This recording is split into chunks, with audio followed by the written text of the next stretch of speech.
radical acts of delight. Working title was Random Acts. Changed it a little bit. For the past 10 years, I've been on a mission to bring more delight to my facilitated sessions. And today, I'm excited to share some of those methods with you so that you can learn a little bit about it too. So as Eric mentioned, I started as a product designer. Well, I'm still a product designer. I work in user experience design, or UX for short, where we're designing products and services, and mainly digital user interfaces. And within the field of user experience, we have this notion, this concept. It's everywhere. I cannot escape it. It's been with me for years. It's all about delighting the user. It follows me everywhere. And if you asked me a few years ago how I would define this, I might make up some answer, like it's about understanding the user's needs and trying to exceed their expectations. Or maybe it's about removing the friction so it's a really easy experience. But I've since learned a much cooler definition for delight. And I got this definition from working with some of my colleagues in user experience. So within user experience design, we have some companies, if they have the budget and the technology, they have specialists that work in research. These user experience researchers focus on understanding the humans, understanding their needs, their wants, their fears, frustrations. And what's really cool is they can study their emotions and try and learn what's going on in their heads and using technology to read their emotional state as they're using our products and services. It's pretty cool. There we go. What is delight? Now, if you asked one of my colleagues, my user experience research specialists, how they would define delight, here's what they might say. Delight is not a singular emotion. Delight is two emotions. Delight is joy coupled with surprise.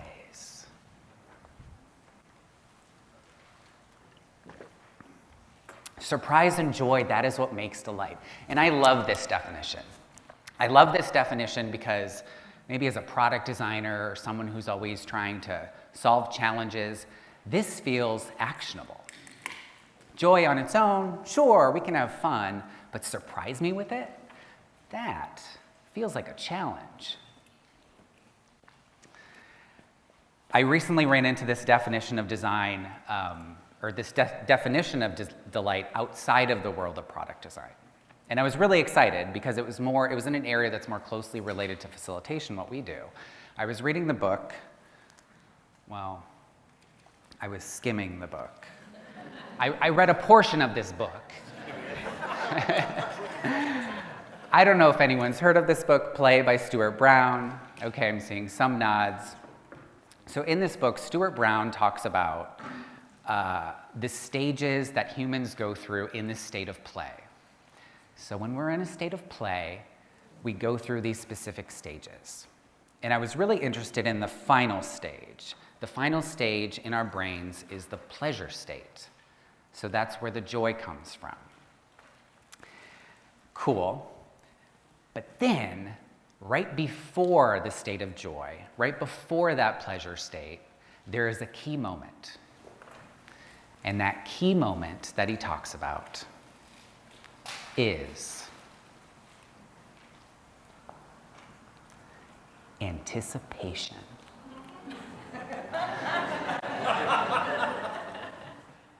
Anticipation. And I actually have the definition. He describes it as waiting with expectation, wondering what will happen, a little anxiety, slight uncertainty. Now there's a limit, right? That cannot be so great. But that is what leads to surprise. That unexpected discovery or idea, the shifted perspective, and then the joy that we find in delight. So that anticipation leading to the surprise, leading to the joy. There it is, the definition right here within the state of play. So let's play all the time, right? No, we have work to do. We've got to solve that problem, work with that person. How many of you have been told you have to innovate?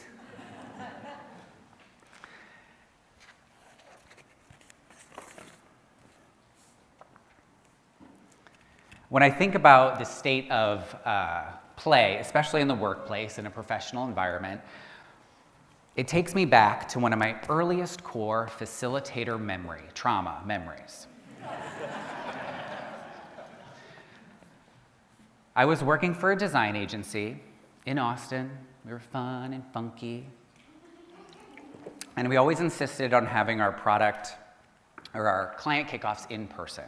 We always wanted to do these discovery workshops in person. Either we'd fly to the client or the client would fly to us. It was a really exciting time. Most of the project would be done remotely or distributed, but those first few days together is where we would lay those bricks of trust early. And in this particular instance, the client was flying in from California.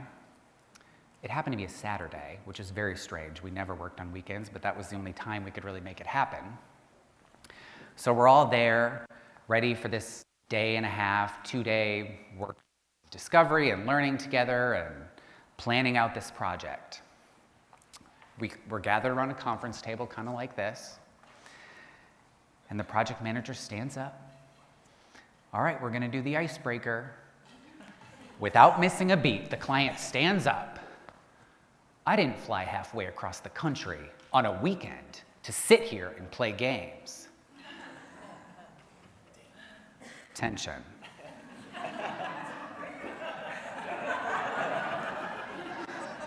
Or I look over and some people are kind of slowly looking down, but kind of peeking through, curious. What's going to happen? How is this going to be resolved? I would love to tell you that we leaned into that moment. We folded. Oh yeah, we don't need to do that icebreaker. No, we're fine.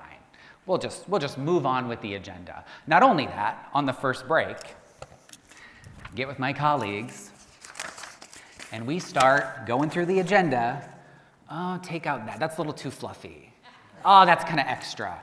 Team building, no. Connections focused, joy-inducing, fun, crossing it all off. It was a sad day. Silver lining, we did not have a long-term relationship with that client. But, I tell that story not because it is, I'm over it, clearly. I tell that story, it's a very violent reaction to an icebreaker. It sticks with you. But because the resistance is still there. I still run into that resistance, maybe not in the same form. It just comes in, slightly different language. Like maybe, how do we be more efficient? How do we be more on task? And maybe you've run into some of this too. How do you move faster? And so that is why I've designed my radical acts of delight to be used with any facilitated session. So these are not simply designed to be relegated to a warm-up or an energizer, which are fun, don't get me wrong. These are things that you can infuse into your core purpose, into whatever your go-to method is. I have when I started developing this idea, I had a list of 10 or 12, and I called them my hacks for delight, right? Like, oh yeah, I have this little hack here, you can just kind of apply that in there. It'll be great. What we're gonna do, because we're gonna practice today, is I'm gonna show you 3. And we'll practice those 3 acts of delight that you can adapt to any of your sessions. Are you ready for the first of 3 acts? Okay. All right, our first act is going to be drawing, so Sarah can participate too. Over there. She's already doing that hard work. Okay. So many of our days are filled with, meetings and maybe Slack messages, or I think Microsoft Teams some people use. And, well, even your sessions, I'm sure the number of times you ask participants to provide input, it's either written or it's verbal. So what we're going to do today is practice drawing. We don't just draw to create art. It's about communicating differently, waking up your brains, using a different part of your brains for the creative thinking side. And so that is what we'll practice. All right. So I would like everyone to take out your phones. Did you know you're going to draw not by using pens and Post-its, but your phones? Now, I will say, if for some reason we do run into technical difficulties, or this app is slow to load, and I did test it out, it does take a little time to load, by the way, so give it some time. If you don't have your phone with you today, you can still participate in this session. You can simply use the Post-its and the markers at your tables in front of you, and you will still get all of the delight of drawing. Is it loading? Okay, fantastic. I see many of you have scanned it already. So you'll see the prompt, it opens in the browser. Your first prompt is to draw a pig, and you will have about 1.5 minutes to do that. I'll get my timer going.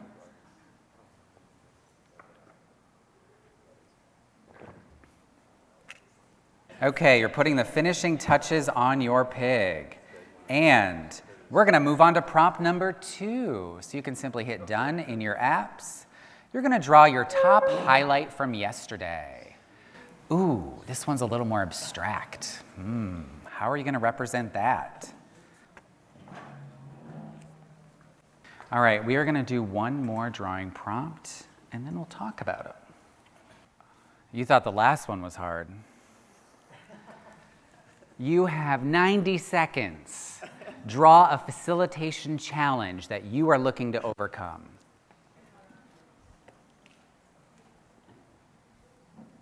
All right, wrap up those drawings. Time is up. Time is up. Let's look through some of these. So this prompt is, we're not going to really go into that. We're going to explore it later. But I wanted to prime your brains to start thinking about it. That's the only reason it's in there. So I'm looking at some of your drawings. Wow, I see a lot of detail, some people. Look at this. We got a champion, someone's celebrating themselves.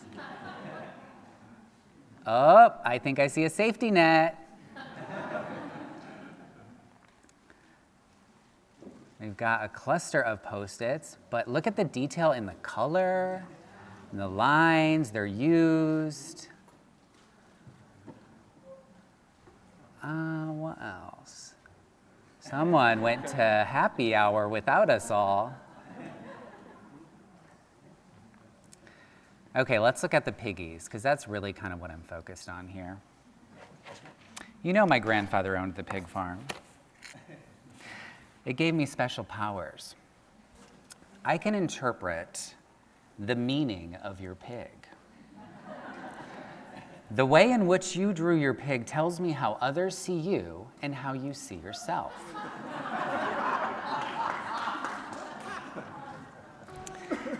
So let's see, if the pig is drawn towards the top of the screen, that was kind of in the middle. Pig is drawn towards the top of the screen. If it's drawn towards the top of the screen, you are perceived as a positive and optimistic person by others. Now, if it's drawn towards the middle like this, you have, good space on the top and the bottom, you are perceived as a realist. If it's drawn towards the bottom of the screen, you may have a tendency to behave negatively under pressure. Sorry to be the bearer of bad news. Okay, now the direction of your pig is very important as well. If your pig is facing left, you believe in tradition, are friendly, and remember dates and birthdays. If it's facing to the right, you are innovative and active, but you have a poor memory for dates and birthdays. And of course, if it's just facing towards the center, well, you are a direct person and enjoy stirring the pot. How am I doing so far? Legs are very important as well. You know, if you have shown 4 legs, as quite a few of you have actually, you are secure. You stick to your beliefs, and you've been told at least once in life that you are stubborn. That would be me. And if you haven't shown all 4 legs, so anything less than 4 legs, you are living through a period of major change. The ears are also very important. The larger the ears, the better listener you are. And last but not least, the length of the pig's tail correlates to the quality of your personal relationships. Like I said, it's a family trait. Hope I got all of you. Okay, let's see if I can do this. All right, we're back in action. Can you take that? Thank you.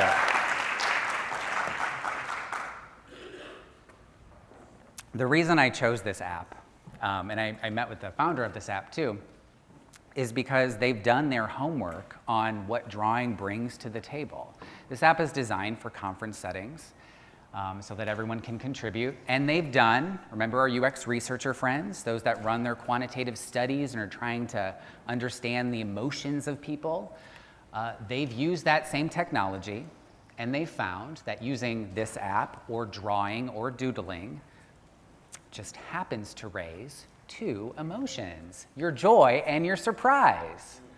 So right there is the delight. This is a screenshot I took directly from their website. I didn't doctor it, but when I saw it, I was like, yes, that is why I'm going to use drawing as my first radical act of delight. Now, I will give you a pro tip as well. So how can you incorporate drawing into your everyday facilitated session? And especially for folks that are very uncomfortable, they're new to drawing, feels like a very professional workplace setting, how can you make that happen? A pro tip is to combine what they're more comfortable with, the short words or phrases, with a little drawing. So have them contribute both, the short word or phrase and the drawing, to just kind of elaborate more on whatever they're contributing to the conversation. Now, as a designer, yes, we do drawing all the time. My team draws prototypes, storyboarding, very purposeful drawing to visualize something. But this is them just contributing ideas, to the meeting, just contributing to the conversation in a different way, using Post-its and drawing rather than just verbalizing. Now, depending on the contributor, you get all kinds, but at the top right there, where you're seeing the white kind of finger there, she's describing breaking up work into smaller pieces and how she would like that work to flow and be categorized in different ways. So you can see that there's a lot more rich detail that now we can hone in on, ask questions about, and bring into the conversation. Or my other colleague here at the pink Post-its here contributed, remove logistical red tape. What does that mean? So he's drawn, these are specific tools that are impeding me, and there's actually specific people that are blocking me that he considers logistical red tape. So there's more richness to the conversation. And when you compare, sometimes when you do compare an idea that's communicated verbally especially in workplaces where the jargon flows, some ideas can just kind of fall flat. And contributing by drawing just gives it that much more richness and detail to go on.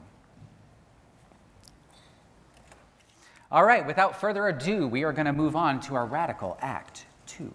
This one's perfect for anticipation or building anticipation and then a little surprise. Now, I trust most everyone is here, or most everyone here is familiar with The Wizard of Oz. If you're not, it's the sequel to Wicked.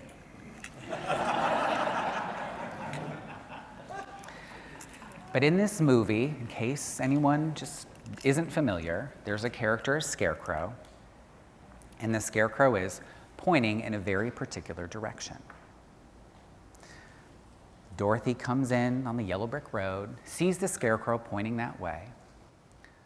Something happens, or some distraction, I don't know, it's probably with her dog. Looks back up. Well, that's funny. Wasn't he pointing the other way? And that's exactly what we're going to do with our teams. We're going to set them up towards our goal, towards our purpose, point everything in this direction, and then go this way. So I got this idea when I found myself using certain methods often. And I was really leaning in on these methods, leaning on them to do a lot of work. And why do I keep gravitating towards these particular methods? So I don't know how familiar you are with these if you're not. Triz, which we practiced today, pre-mortem or crapstorm. What all of these have in common is this idea of inverted thinking. So you're going towards the opposite. I actually changed the activity a little bit today because it was very similar to Karen's. But hopefully that adaptation is even better. So yeah, if you're not familiar with this, Triz is a liberating structure. You're trying to come up with the worst possible outcome. Pre-mortem, I think it comes from game storming.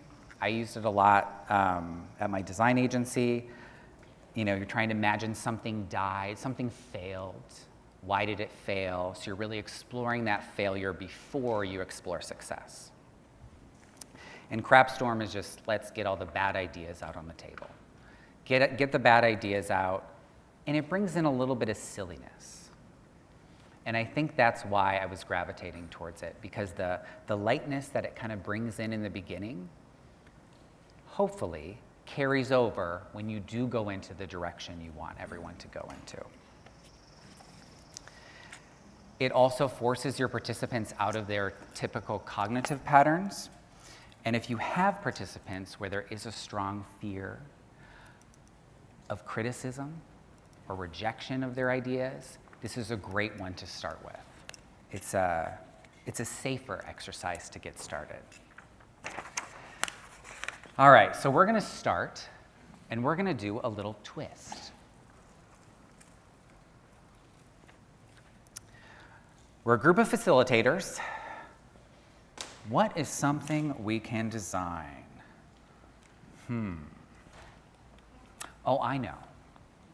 We can design the world's best meeting. We're all here. We have so much experience. Let's do that together. Let's design the world's best meeting. Let's design the world's worst meeting. And we'll go the other way. Now, this prompt is a little broad. It's pretty broad, and as experienced facilitators, I think you can hone on very specific aspects of what makes a meeting poor, what makes facilitation poor, as we already did in the last session.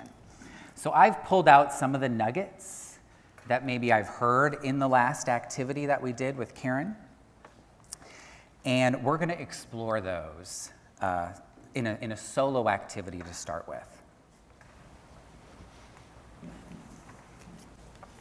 Okay, so everyone get your Post-its and markers ready.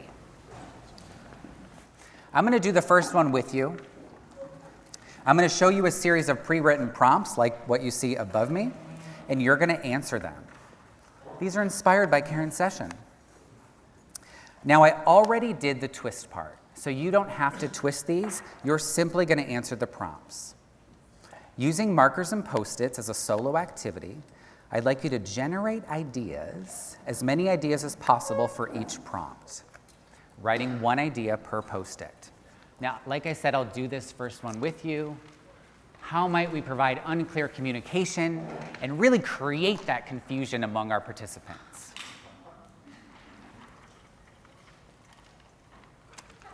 We could whisper the instructions like the telephone game and go around the table till everyone has the clear instructions.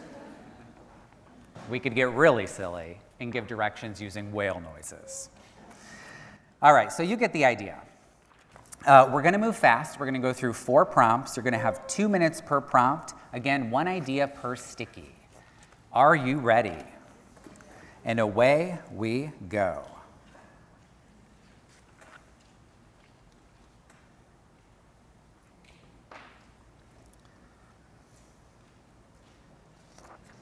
All right, moving on to prompt 2. Oops. How might you avoid conflict and difficult conversations altogether?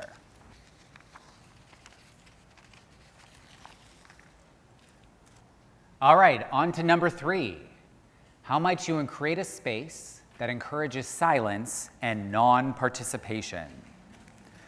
How can you ensure there is no participation?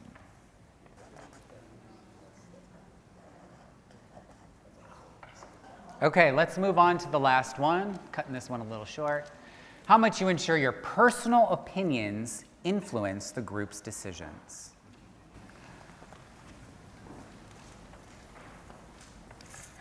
Okay, what we're going to do is some table sharing. So for your table sharing, I want you to look through your pile of ideas. You have so many stickies in front of you. That is a mountain. And I want you to pick 2. Now, I want you to pick 2 of the most twisted ideas, the share-worthy ideas, the most audacious that you feel like contributing to your table. So once you have your 2 Post-its selected, hold them up in your hands. And that signals to your table that you're ready to share. When everyone at your table has their 2 up, then you can go ahead and start sharing. We're going to have about 10 minutes to share at your tables. Across all 4 questions or 2? You can pick 2 across all 4 questions. Great clarity. Now, we'll probably have time to share more, just being honest. But I want at least 2 per person so everyone has an opportunity to contribute. And when your table is ready, begin.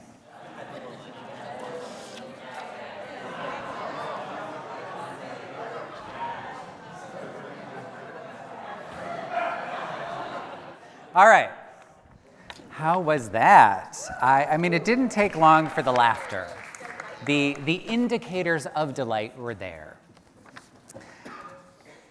Okay, I'm going to twist the cap on this radical act. I want to ensure you've been given the opportunity to practice the actual twisting part of taking something and then what is the opposite kind of prompt. And so what we're going to do to practice that is, do you remember the 3rd drawing prompt that I gave you? The challenge. What facilitation challenge are you looking to overcome in 2025? So I would like you to take 2 Post-its, just 2, lay them side by side, and we're going to write our facilitation challenge for 2025. So here's some examples. It can be really simple. Maybe your meetings aren't starting on time. You want your Zoom participants more engaged. Or something loftier, creating a safe space for experimentation and learning.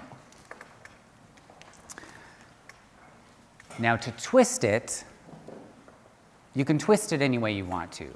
but you're really trying to find what is the opposite of that goal. So here's the opposite. You can just usually change one word.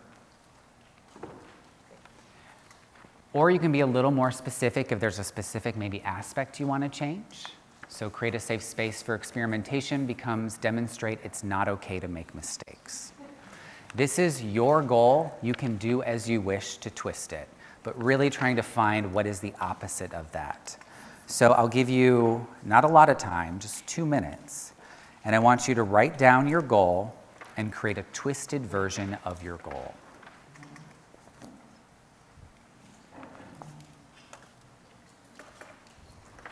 All right, we're going to move on from the twist. Thank you for playing that. Actually, before we move on, I do want to say the reason that I love the twist is because, and I think I said this earlier, ultimately when you do move the group towards the direction you want them to go, we went this way, and this, created some lightness. It got a little silly. But, well, one, the conversations are more richer because you can draw on what they learned when they went that way. But also all that lightness, all that trust that you built among the tables carries over into the next exercise. All right, let's move on to creative connections. Now, the 2 Post-its you have at your table, the twisted opposite version, I don't care about that anymore. You can throw that away, crumple it up, move it somewhere else. I want you to focus on your facilitation challenge for 2025 for this next activity. So creative connections. I first learned about this or experienced this in art school, or maybe from Bob Ross. I don't know what came first, but the idea of happy accidents. Oops, I splattered the paint here, and oh, it's really cool. Like you can look at something kind of more objectively and go, oh, yeah, I actually want that now. Or in my case, I was more graphic, so I'd be accidentally aligning graphics, and I'd realize I created something way cooler than I ever planned. And so that's what we're going to practice today. Creative connections. It comes from this concept of lateral thinking. I Googled lateral thinking. I read a lot of descriptions of lateral thinking. It's a hard concept to understand. The easiest way that I found explaining this to my team was explaining a person digging. So if you imagine, and again, it's the difference between, so lateral thinking versus logical thinking, is if you imagine someone like digging a hole, they're using their logical brain, and they're connecting ideas that are very closely connected in their brain. It's taking the shortest neural pathway. They're things that already kind of go together and make sense. And they're digging that hole deeper and deeper and deeper. Now, lateral thinking is choosing not to dig deeper, choosing to dig over here and see what comes up, and then choosing to dig over here and see what comes up. Our brain doesn't like to do that. It's illogical. They're not as closely connected in our brain. So we have to kind of coax it to do that, to make these connections that don't typically go together. And so one of the ways we're going to do that is, let me tell you an example I did with my team. This was fun. We used tarot connections. Picking tarot cards. And again, this wasn't just for ideation. This was just a team conversation around team dynamics and issues that came up. But we used tarot. There's a GPT tarot AI reader. And you can even input the subject matter you're talking about, and you get a pretty good reading on the tarot card you drew and the subject matter. And we used that as inspiration. It started, different conversations. We thought about different areas we maybe never would have taken the conversation down before. We are going to practice this today. Not with tarot, sorry to disappoint. Not with tarot or not using GPT AI. Instead, we're going to use metaphor cards. And I have these at your tables in envelopes. These metaphor cards vary. Some are nouns, some are like professional roles, some are actions, all sorts of random metaphors. And we're going to use these metaphors to help solve our challenge, your facilitation challenge that you have in front of you today. So you all have your personal facilitation challenge. What you're going to do is take that challenge and try and relate it to one of the metaphors, these random metaphors that you're going to select. And you're going to allow that. Each metaphor card does have a little bit of a description, so if you aren't familiar with that thing, you can use that to help guide you in kind of understanding what that metaphor card is. Or you don't even have to use it. Maybe you have your own ideas about what taking care of plants means to you. Not only will we write our idea, we're going to draw our idea too. We're going back to drawing. Now, the first time I saw this, the first time I was truly stunned actually by using metaphor cards, I was working with a nonprofit, and the CEO or founder of the nonprofit, she was having trouble with her training program, just a kind of a heavy subject matter, postpartum depression, and wanted to just kind of like rebuild her training program, knew there was a problem there, so that was her challenge. And she drew a metaphor card and got taking care of plants. And it was really amazing to watch her work and explain this, but she pulled the metaphor card and she came up with an idea. She drew 3 potted plants, one little potted plant with a sprout, a medium potted plant that just needed some watering and some maintenance, and then a bigger potted plant that needed pruning or something. And her idea was these levels of training. Oh, well, we're going to start with this really simple foundation training, just like when you're potting a plant and you need to add the soil and prepare the groundwork to get it to grow. And then you know what? We need a regular maintenance training so that we can bring in all the new information that we've learned recently and really reinforce these ideas. And so that's like just watering a plant weekly. But then every so often, about once a year, we need a big reset. Things change within the organization. So just like repotting a plant, we're going to have that big reset training. And just like that, she just rattled off her new training program inspired by this metaphor. And I was just like, who are you? Did you have this idea before? No, I just thought of it from this metaphor card. So it's pretty fascinating. Now, not every idea is going to be a winner, and that is the point. So we're going to go through some rounds where you're going to be able to choose different metaphors to help inspire your idea. All right, are you ready? So we're going to set it up like this. You have your challenge next to you. Now I'd like you to take your metaphor cards and spread them out into the middle of the table, like a go fish pond. Cards face down, so everybody can kind of just choose one. Like a go fish pond. All right, everyone, choose your first metaphor.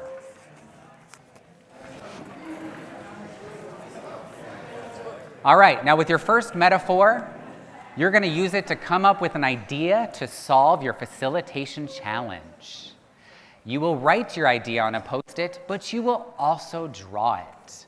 All right, we're going to go pretty fast here. You're going to get 2 minutes for a prompt. Your first 2 minutes starts now.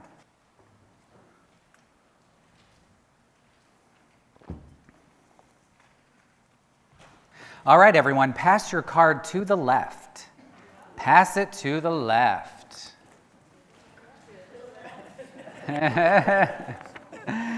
And your 2 minutes on this new metaphor starts now.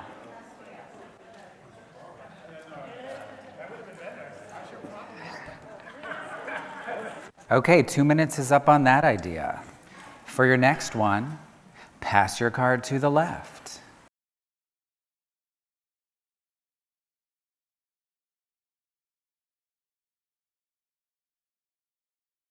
Okay, wrapping up this round, we're going to do one more round of this. For this one, throw your cards back in that fish pond and go fish. Pick any card you want. Any card you want, and this will be your last round.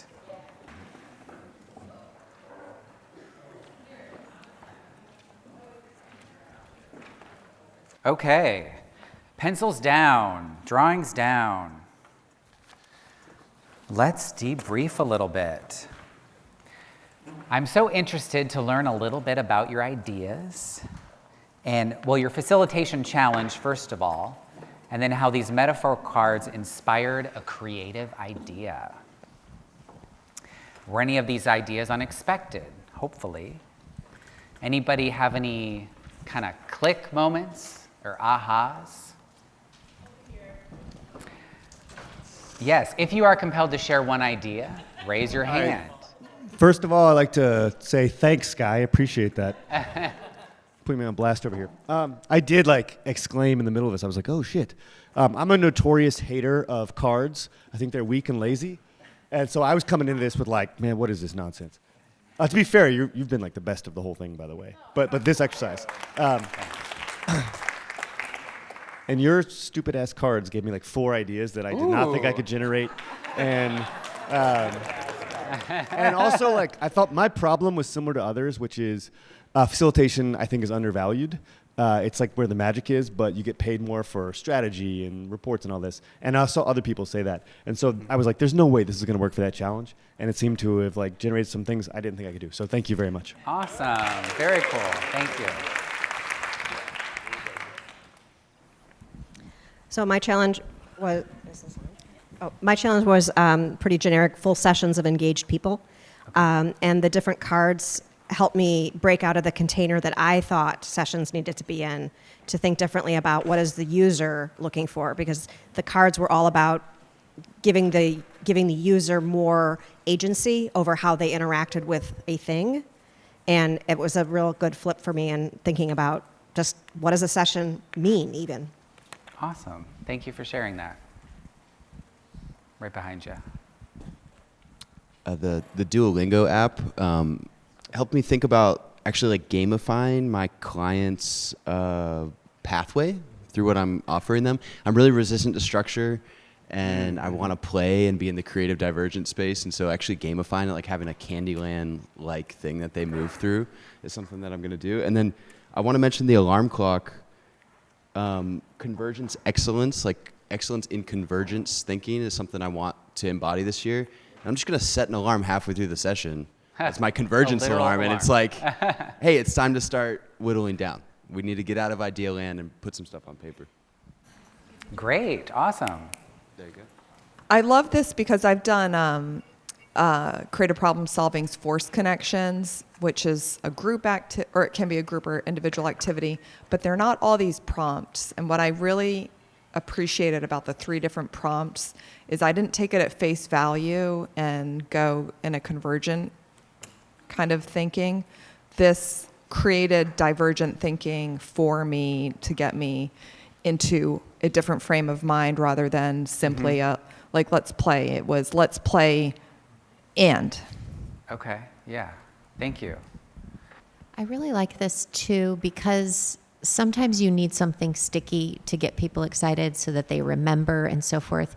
By using this metaphor, you can frame it at the beginning of the workshop and they can visually see we're going to start with a lot of little baby ideas and then get bigger and then weed and then really come up with these big ideas. It's just something to visualize the different sections of a workshop, potentially. Thank you for sharing. I'm stuck in the messy middle over here on your right. Messy middle. Okay. My problem was making more clear, lasting decisions in an executive leadership forum. And my anti-pattern is just talk and don't make decisions. And we're kind of stuck there right now. What was interesting with the cards was I was trying to map, I had a beehive and I had a sandcastle and a couple others. And it was interesting to try to figure out, what is what between the metaphor and my problem space? Mm-hmm. In the sandcastle case, I was okay, maybe the decision is the sandcastle, which kind of was a natural conclusion. But then I'm but then destruction. So the ocean taking it away is actually the communication and the rollout and all that. So that was kind of an interesting decomposition. For beehive, I'm not sure. I happen to be a beekeeper, so I'm way biased on this one. I'm who are the drones and who are the queen? But it was just interesting to try to use the idea spaces in the metaphor to map them to the problem space, because that brought in a whole bunch of kind of other things I didn't think about in the problem space. So helpful. Great, thank you. And I use this as a solo activity, primarily because this is your challenge and you're very familiar with it already. This is much more successful if you can really understand the problem space, at least in my experience. And so if I had you all just do one problem you weren't as bought in on or had the background knowledge, the ideas would have been a little flatter. I think we had right there. The metaphor helped me, I guess, because visually I was able to come up with specific behaviors related to that metaphor, and I'll give you an example. Okay. Like one of my cards was Uber ride sharing app, and something on the card prompted me to write request on demand, and it was like, hello, I need a website. Like, how would people even ask me to facilitate something if they don't know where to reach me, So it was like, that's a very specific behavior, and then it might even lead to more behaviors I could do to get closer to that. So I like the metaphor. It's like it took the onus off me being the creative thinker and just letting me think through the lens of Uber, what are they doing that is replicable? I like that perspective. Couple more, or whoever. I got one over here. I specifically really liked drawing the pieces because it kind of shifts your mindset. I think if I were to do it again, I would almost draw it first and then kind of start putting words to it, because I think that kind of takes your brain to a different space. And yeah, it helped me get to some solutions here, specifically with the beehive and the different compartments that are within it. Awesome. Yeah, I agree with you there about the drawing. Yes? I guess the question is, how do you create these prompts? Because they're very valuable, clearly. Well, I stole some of them. I don't know, through participating in, design-a-thons and things like that, there's a couple of them I remembered. And then I just kind of took the themes, like, oh, this is an app. What are some other apps people are familiar with that are unique? So then I created more. Or this is a role or a job. I also sometimes use ChatGPT. Come up with prompts. Usually they're very generic and I have to edit a lot. But yes, in the back. So I'm going to try and connect 3 talks together. So bear with me as I try and land this triple axel. So I started off with a fear from Sky's talk, which is my goal. What I want to tackle in 2025 is confidently leading a session without my more senior team members there. I can lead a session with them there, fine, but I get nervous if I'm the most senior person in the room. And so linking it to the museum habit, or the museum card, I was thinking about the only way that I've been able to establish a habit for working out is by taking a picture every time I do it, and that's like the museum. And so I'm thinking with this, what if I had this area of all of the places where I've gotten nice feedback on my facilitation, so that number 1, I can show that to clients, and number 2, I can show myself evidence that I am actually a competent facilitator. And just because the senior people aren't there doesn't mean they're gone. So. Love that.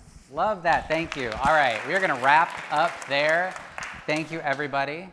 So in closing, and as you practice these delighters, I started with something kind of easy, drawing, and then moved it into some more advanced ones like the twist or the metaphors. I want you to think about how these can be applied to any of your facilitated sessions.